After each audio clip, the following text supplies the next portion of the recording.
So now that we have created that screencast, I'm going to show you how to find the file that you created.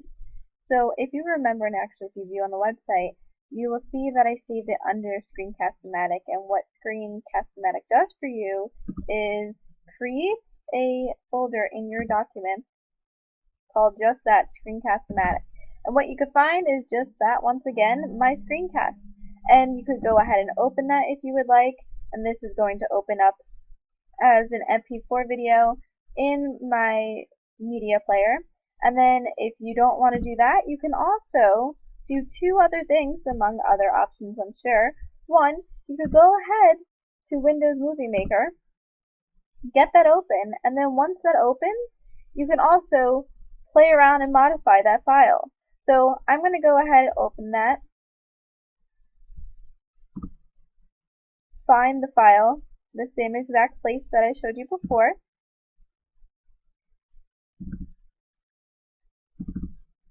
Double click that, and then there we go.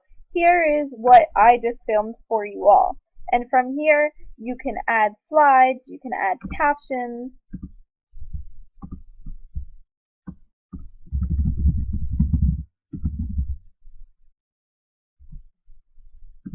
and then let's play that.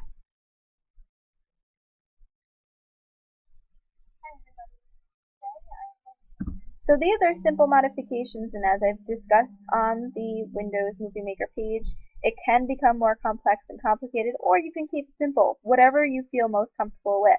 And then you could upload it in various ways, including onto YouTube. Now, if you don't want to do that, if you have a YouTube account already, you can go ahead to YouTube, select the upload option,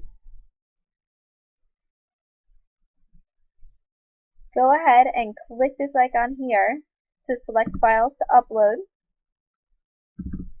Same process as before, and then this will begin to upload. Now, uploading usually takes, as you can see, a minute or less, but it's the processing that typically takes a while.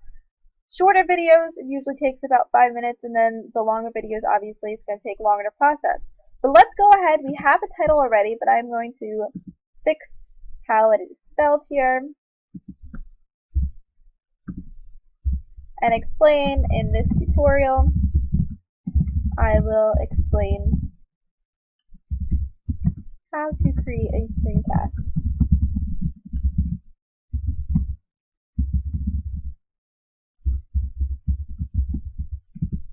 And then once you publish this, you have a link that makes your video live.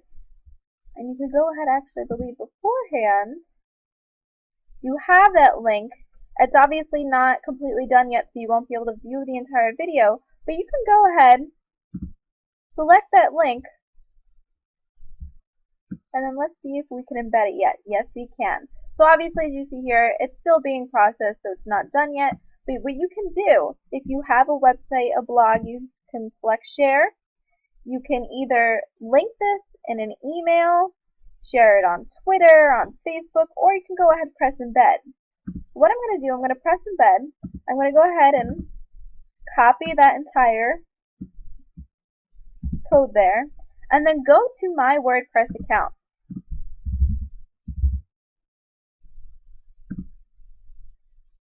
And from here, I'm going to show you exactly what you do.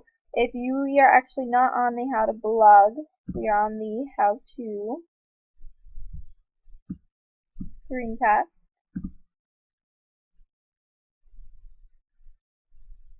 And I'm going to go down, and all you have to